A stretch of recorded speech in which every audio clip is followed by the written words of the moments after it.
আজ সন্ধ্যায় লখনৌর একানা স্টেডিয়ামে মুখোমুখি হতে চলেছে কলকাতা নাইট রাইডার্স ও লখনৌ সুপার জায়েন্টস, যেখানে আজ কেকেআরের কাছে সুযোগ রয়েছে পয়েন্টস টেবিলের শীর্ষে যাওয়ার। হ্যাঁ ফ্রেন্ডস, আজ লখনৌ সুপার জায়েন্টসকে হারাতে পারলেই 16 পয়েন্ট নিয়ে পয়েন্টস টেবিলের 1 নম্বরে পৌঁছে যাবে কেকেআর, রাজস্থানকে নিচে নামিয়ে।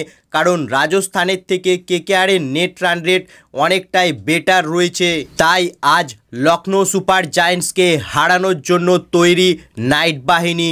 তবে আজকে কেকেআরের জয়ের পেছনে মাস্টার মাইন্ড হতে পারে গৌতম গম্ভীর, কারণ গত বছর এই লখনৌ টিমের সঙ্গেই ছিল গৌতম গম্ভীর এবং এই একানা স্টেডিয়ামের কন্ডিশনটা ভালোভাবেই জানা রয়েছে গম্ভীরের।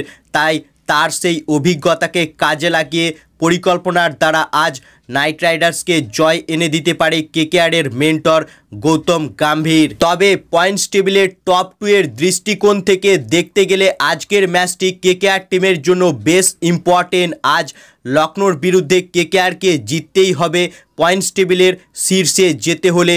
তবে আজকের ম্যাচে কেকেআরের হয়ে এফেক্টিভ বোলার হতে পারে আন্দ্রে রাসেল।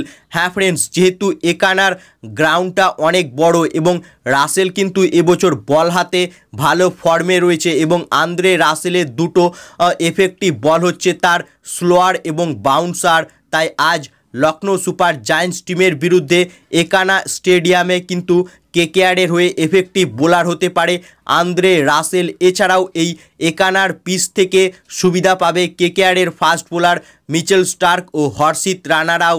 সব মিলিয়ে শেষ দুটি ম্যাচে কেকেআরের বোলিং বিভাগকে দারুণ ফর্মে দেখা গিয়েছিল। তাই আজ মনে হচ্ছে লখনৌকে হারিয়ে পয়েন্টস টেবিলের শীর্ষে চলে যাবে কলকাতা নাইট রাইডার্স টিম। বাকি তোমাদের কি মনে হচ্ছে, আজ লখনৌ সুপার জায়েন্টস টিমকে কি হারাতে পারবে কেকেআর? তোমাদের কি মনে হচ্ছে তা কমেন্ট করে জানাও। এবং কেকেআরের ফ্যান হয়ে আজ কলকাতা নাইট রাইডার্স টিমকে পয়েন্টস টেবিলের 1 নম্বরে দেখতে চাইলে ভিডিওটিকে করো লাইক এবং আইপিএল ও কেকেআর সম্বন্ধে আরও খবর পাওয়ার জন্য চ্যানেলকে করো সাবস্ক্রাইব। ধন্যবাদ।